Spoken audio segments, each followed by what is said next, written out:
আসসালামু আলাইকুম, আশা করি সকলেই ভালো আছেন। আমার পাশে দেখতেছেন একজন ব্যক্তি, ইনি একজন অসুস্থ রোগী ছিল। আল্লাহর রহমতে ওনার চিকিৎসা শেষ করতে পারছি। এখন ওনাকে জিজ্ঞেস করব উনি এই লাঠি লাগতো হাঁটতে পারতো। হ্যাঁ, লাঠি ছাড়া হাঁটতে পারতেন না? না। এই লাঠি ফালাই দিলাম, দেন একটা দৌড়। আল্লাহ আল্লাহ করতে দৌড় দেন। হ্যাঁ, জোরে দেন দৌড়। আল্লাহ আল্লাহ আল্লাহ আল্লাহ আল্লাহ আল্লাহ আল্লাহ আল্লাহ আল্লাহ আল্লাহ আল্লাহ আল্লাহ। এই লাঠি ফেলা দিয়ে জোরে সোরে হাঁটলেন, এরকম হাঁটতে পারছিলেন না। হ্যাঁ, এখন হাঁটতে পারলেন? পারলাম। আল্লাহ রহমত করছে, আল্লাহ সবকিছু মালিক রহমত করছে। আপনার উপকার হয়েছে? উপকার হয়েছে। উপকার পায় খুশি? খুশি।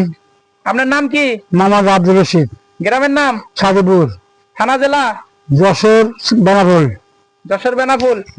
আল্লাহ আল্লাহ তোমার দরবারে লাখ লাখ কোটি কোটি শুকরিয়া। শুকরিয়া। আলহামদুলিল্লাহ। আলহামদুলিল্লাহ। আপনি ভালো থাকেন, সুস্থ থাকেন। আল্লাহ হাফেজ।